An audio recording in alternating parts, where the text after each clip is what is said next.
Hello everybody, Major General Relativity here with another episode of my Reactor Craft tutorial series. In the last episode, we talked about high temperature gas reactors and how to operate them. In this episode, we'll talk about the first step you're going to want to take towards transitioning towards a more conventional fission reactor, fuel production. So the first thing you're going to need is a source of water, fluorite. Any color fluorite crystal will work. I'm just using blue here because that's what came up first in NEI.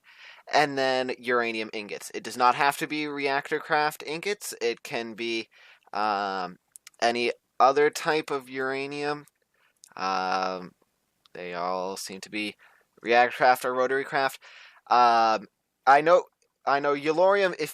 There's a setting in the big reactors config to dictionify other uranium ingots as yellorium.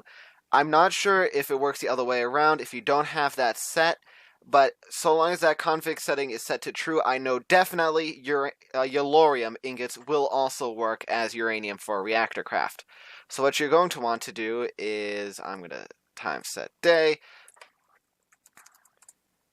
and get rid of this fire because nobody needs fire. Now all of a sudden transition to a regular fire instead of the safe fire. Alright. So, what you're going to want to do first is go into the, get a source of water, pump it into the back should work fine of the uranium processor, and then you'll see 3 slots here. This one, the middle one, doesn't do anything, that's just for water. The top slot is for fluorite. Like I said, any color crystal will work. The bottom slot is for uranium or yellorium if you have it. You can also automate the insertion in through the side, which I will do now. And as you'll see, the fluorite dissolves in the water to create hydrofluoric acid. That is the first step. And now we have the uranium, which is dissolving. By the way, this is the uranium processor. It does not require power to run.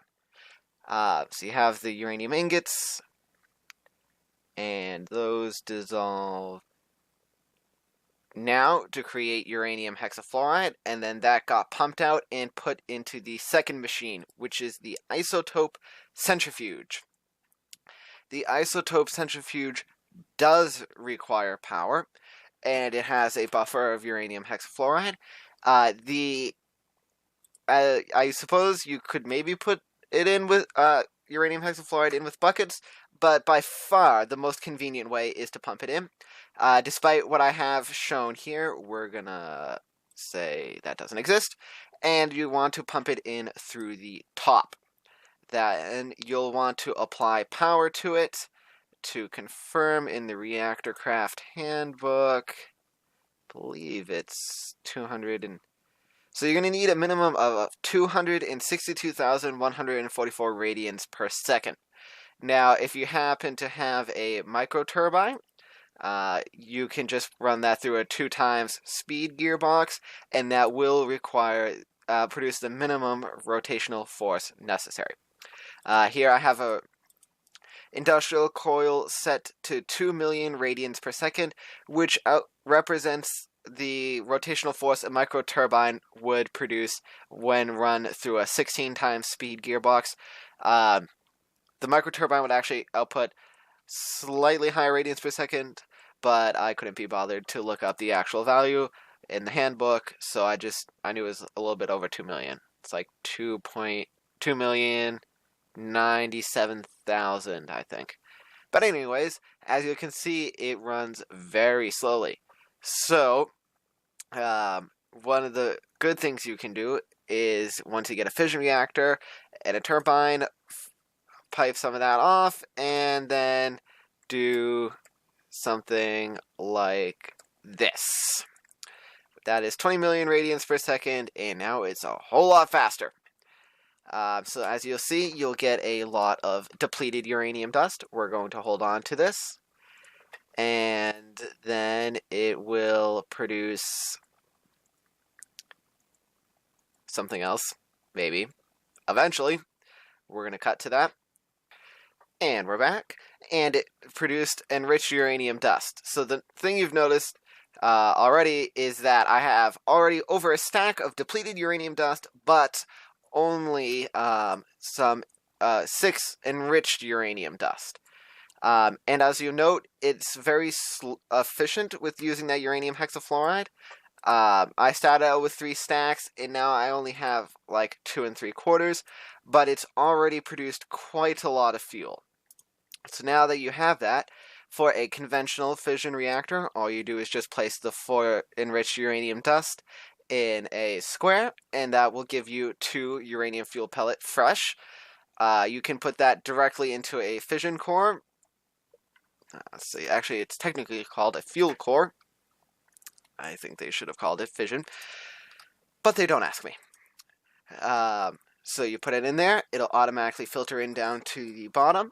As a side note, you can put the fuel, oops, we're not going to do that. You can put the fuel in through the top and extract depleted fuel out from the bottom with automation, like these wonderful Ender IO item conduits.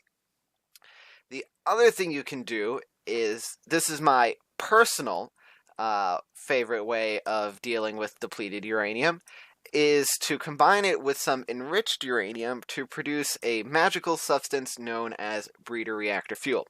So in case you didn't notice what I was doing, 4 depleted uranium dust in a square creates 2 depleted uranium pellets. I was going to say, why don't they call it depleted uranium fuel, but it's not really fuel yet. So we're going to do a little bit of that.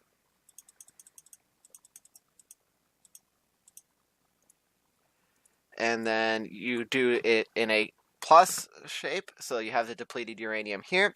You put enriched uranium fuel pellets, or just regular uranium fuel pellets, because that's what they're called, and then that will create 4 breeder reactor fuel, 0% converted each. So now you're wondering, awesome, I've got this breeder reactor fuel, let's put it in my regular fuel core. And oh no, it won't, oh, okay, well it will put in there if you put it manually, but it won't actually do anything. So what we want is this wonderful device called the breeder reactor core. We're not going to discuss the mechanics of how the breeder reactor actually works, but suffice it to say, you put breeder fuel in it, and then out comes plutonium.